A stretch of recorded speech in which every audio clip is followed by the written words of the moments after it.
Қайырлы кеш, құрметті жазылушылар. Бүгін мен сіздерге RoboForex брокерінде қалай сауда жасауға болатынын, жалпы өзіңізге ұнайтын кез келген брокерде сауда жүргізу жолдарын айтып беремін. Бірақ бұл видеода мен нақты RoboForex брокері туралы көрсететін боламын. Неге дәл RoboForex?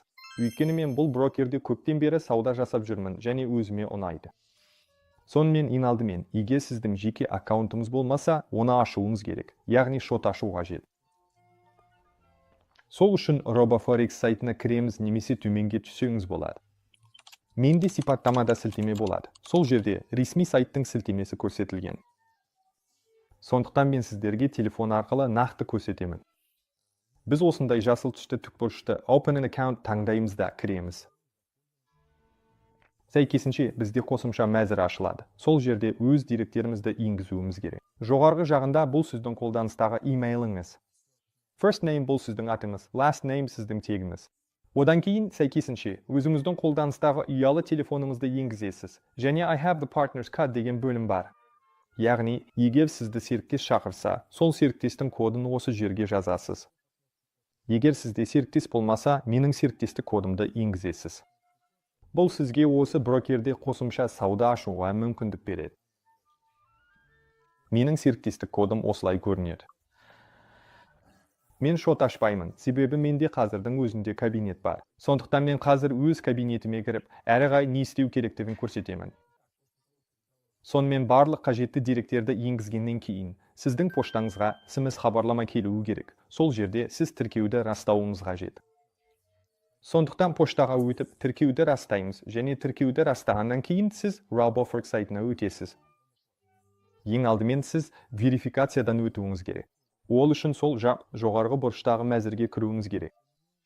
Бізде осындай көк баған пайда болады. Профильді таңдап, Verification бөлімін таңдаймыз.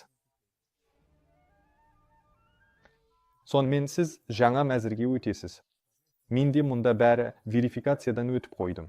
Сізге тек қана имейлді растау керек. Одан кейін сізге паспорт арқылы растау болады. Жалпы, қажет құжаттардың бәрі растау тізімінде көрсетіледі. Өзіңізге ыңғайлысын таңдаңыз. Соңғы верификация бұл сіздің тіркелген мекен жайыңыз болады. Яғни, сіз өзіңіздің тіркелген мекен жайыңызды растайсыз. Верификация мақұлданғаннан кейін сіз шот ашуыңыз керек. Сол жақтағы мәзірге қайта өтіп, көк баған ашылады. Аккаунт бөлімін таңдап, жоғарғы жолды Real Account таңдаймыз. Одан әрі сізге нақты шот, демошот немесе мұнда көрсетілген басқа да қажетті нұсқаларды ашу ұсынылады. Сондықтан мен нақты шотты қалай ашу керектігін көрсетемін. Біз MetaTrader 4-ті таңдаймыз. Ол бәріне бұрыннан таныс, әрі онда бәрі өте қарапайым. Сондықтан MetaTrader 4-ке өтеміз, таңдаймыз. Келесі қадам аккаунт түрі. Мұнда бәрі сіз қандай шот ашатыныңызға байланысты. Не долларлық шот ашасыз, не центтік шот ашасыз. Егер, мысалы, сіздің бюджетіңіз $1000 дейін немесе $2000 дейін болса, онда сіз центтік шот ашасыз. Сондықтан менің мысалымда бәрі центтік шотта көрсетілген. Сол себепті мен 4%-ін таңдаймын. Келесі қадам долларды, еуроны немесе алтынды таңдау. Мен сәйкесінше долларды таңдаймын. Келесі қадам. Leverage бұл кредиттік иық, 1000-ға 1. Төменде сіз өзіңізге құпия сөз ойлап тауып, оны растауыңыз керек, шот ашу үшін. Сізде бөлік логин және бөлік құпия сөз болады. Сонымен достар, біз сіздермен бірге RoboForexте тіркелдік, верификациядан өттік, сондай-ақ нақты шот аштық. Енді алғашқы сауда жасау үшін бізге белгілі бір сома енгізу керек. Сонда ғана сауданы бастай аламыз. Сондықтан мұнда сауданы бастау үшін жоғарыдан funds және deposit funds, яғни шотты толықтыруды таңдаймыз. Мен iPhone-да көрсететін боламын. Ол үшін сізге App Store-ға кіру керек. Сонымен App Store-ға кіріп, MetaTrader деп жазамыз.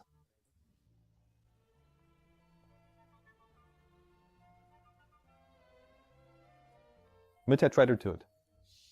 Міне ол осылай көрінеді. Сонымен MetaTrader 4-ке кіреміз. Мұнда бізде демошот ашу немесе бар шотты қосу нұсқалары бар. Сәйкесінше бар шотты қосу дегенді таңдаймыз, және қай брокерді қолдансаңыз, сол брокердің атын осы жолға жазамыз. Мен RoboForex деп жазамын. Сондай-ақ қай шот ашқаныңызды ұмытпаңыз. Егер сіз центтік шот ашсаңыз, онда RoboForex Pro-ны табамыз. Ал егер долларлық шот болса, онда RoboForex X-ді таңдаймыз. Келесі қадамда бізден логин енгізу сұралады. Бұл сіздің шотыңыздың нөмірі және пароль, яғни шот ашқанда ойлап тапқан құпия сөзіңіз. Кіру батырмасын басамыз. Біз кірдік. Төменгі жағында жұмыс панелі бар. Бастайық алдымен котировкалардан. Котировкаларда мүмкін валюталық жұптар көрсетілген. Егер бірдеңе жетіспесе, кез келген жұпты қоса аласыз. Ол үшін жоғары оң жақтан плюс белгісін таңдау керек. Егер бұл Forex болса, Forex бөліміне кіріп, ұсынылған тізімнен жасыл плюсиктерді таңдайсыз. Дайын батырмасын басамыз. Егер бірдеңе ұнамаса, не болмаса бір жұпты өшіргіңіз келсе, сол сияқты, бірақ бұл жолы сол жақ жоғарғы бұрыштағы қарындашты басып, жұптарды таңдап, өшіру батырмасын басасыз. Енді котировкаларға қайта ораламыз. Кез келгенін таңдайық. Мысалы, евро-долларды таңдайық. Таңдап осы жерден чартты, графикті таңдаймыз. Бізде график ашылады. Мұнда негізге не көреміз? Жоғарғы сол жақта назар аударсаңыз бір деп тұр. Бұл таймфрейм. Біз минуттықтан бастап айлыққа дейінгі таймфреймді таңдай аламыз. Егер графиктегі жағдайды кеңірек, яғни глобалды түрде қарағымыз келсе, ұзақ мерзімді таймфреймді басамыз. Ал егер неғұрлым жақын аралықтағы қозғалысты көргіміз келсе, сәйкесінше қысқа таймфреймді таңдаймыз, мысалы 15. Келіңіздер, мысалы, бір немесе сағаттықты таңдайық. Әрі қарай, егер жоғарғы панелге қарасаңыз, бірінші тұрғаны плюс белгісі. Плюс белгісі жай ғана қарап шығуға мүмкіндік береді. Мысалы, қай жерге стоп-лосс қою керек екенін шамамен көргіңіз келсе, плюсикті басып, мәнін қарайсыз. Алып тастаймыз. Одан әрі оңға бассақ, индикаторлар мәзіріне өтеміз. Қалаған кез келген индикаторды таңдай аламыз. Мысалы, кез келгенін қояйық, сонда ол төменгі жақта пайда болады. Егер сізге қандай да бір индикатор ұнамаса, осы жерге қайта кіріп, солға сырғытып өшіре аласыз. Одан әрі бізде графиктерге кез келген фигураны салуға болатын панель бар. Тіпті кез келген объектіні де қосуға болады. Түзу сызықтар сызуға болады. Сондай-ақ қайта оралып пис сызықтарда сызуға болады. Толығымен қалағаныңша, және осы мәзірге қайта оралып өшіруге де болады. Енді бірге мәміле ашып көрейік. Жоғарғы оң жақтан сауда дегенді таңдаймыз. Бізде жаңа терезе ашылады. Екі тіпбұрышты көреміз. Sell by market және buy by market бар. Sell by market бұл сату позициясын, яғни шортқа, төменге қоямыз, ал buy by market сәйкесінше сатып алу позициясын, яғни график жоғарыға. Әдепкі бойынша нарықтық орындау тұр. Яғни, егер біз ашатын болсақ, мұнда да лот көлемін таңдаймыз. Мысал ретінде бір лот және sell by market таңдайық. Яғни, бізде нарықтық орындау тұрғандықтан, біз дәл осы сәтте, кейінге қалдырылған ордерсіз аштық. Мәмілені қай жерде ашқанымызды көру үшін төменгі жағынан сауда бөліміне өтеміз, сонда мәмілені көреміз. Егер осы мәмілені бір рет бассақ, оның ақпаратын көреміз. Бірақ бізде мұнда take profitте, stop loss'та қойылмағандықтан, бұларды орнату үшін мәмілені солға қарай сырғытып, қарындаш белгісін таңдаймыз. Міне, осында бізде алдыңғыға ұқсас терезе ашылады. Тек мұнда stop loss пен take profitті көреміз. Келіңіздер, тағы бір рет қайтып осы жерге кіріп көрейік. Міне, дәл осы жоғарғы жақтағы плюсикті таңдап, мәнін білейік. Келіңіздер, stop loss қояйық. Мен оны хайдан кейін 1.0529-ға қоямын. Тағы да сауда бөліміне өтіп, солға сырғытып, қарындаш белгісін таңдаймыз. Жоғалтуды тоқтату. Сонымен бізде 1.059 болып тұр. Өзгерту дегенді басамыз. Енді қарайық, take profitті қай жерге қоямыз. Take profitті, мысалы, білмеймін, міне осы жерге қояйық. Осы жерде ортасында 1049 деп қояйық. Саудаға өтеміз, солға сырғытамыз. 1,1049. Өзгерту дегенді басамыз. Барлығы. Сәйкесінше бізде take profit пен stop loss қойылған.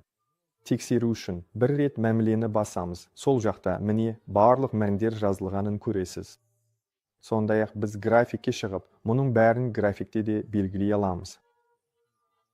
Ол үшін біз stop loss мәнін есте сақтаймыз. Мысалы, 1,1059. Графикке өтеміз. Егер сізге керек болса, осылай оңай белгілей аласыз. Енді күтудегі тапсырысты ашып, баға белгілеріне көшейік. Айталы, бұл еврокарт болады. Сол сияқты таңдаймыз, чартты таңдаймыз. Бізде график ашылады. Иә, күндік графикке қарайық. Күндік графикке қарайық. Мәндерді түсіну үшін плюсикті таңдаймыз. Менің ойымша осы мәндерде, міне осында, иә, осында 1,517. Сауда бөлімін таңдаймыз. Жоғарыда нарықтық орындауды sell лимитке ауыстырамыз. Яғни 1,517 бағасында отложенный ордер қоямыз да орнатамыз. Енді қараймыз. Төмендегі сауда панеліне өтеміз. Бізде еврокат бойынша бір лотпен 1,517 бағасында отложенный ордер тұрғанын көреміз. Сол сияқты, солға қарай свайп жасап, өзгертіп, алдын ала stop loss пен take profitтерді де қоя аламыз, бұған дейінгі мысалдағыдай. Ал төменгі панелде оңға жылжысақ, тариф бөлімін көреміз. Мұнда бізде ашық жалпы күнге, аптаға, айға жасалған мәмілелер тарихы көрсетіледі. Сәйкесінше кез келген кезеңді таңдай аламыз. Онда меніңше 3 айға дейінгі мерзім беріледі. Енді мәмілені қалай жабуға болатынын көрсетейін. Ол үшін солға қарай свайп жасап, яғни қайтадан сауда бөліміне өтіп, осы валюталық жұп бойынша солға қарай свайп жасап, төмендегі ең сол жақтағы белгішені таңдайсыз. Иә, бізде ұс белгі және көрсету керек. Біз $15 жөндей аламыз. Барлығы бекітеміз. Жарайды. Осылайша мен сіздерге Forex нарығында RoboForex брокері арқылы және біздің ұялы телефонымыз бен MetaTrader 4 қосымшасы арқылы қалай сауда жасауға болатынын көрсеттім. Арнаға жазылыңыздар. Мұнда әлі талай пайдалы әрі қызықты ақпарат болады.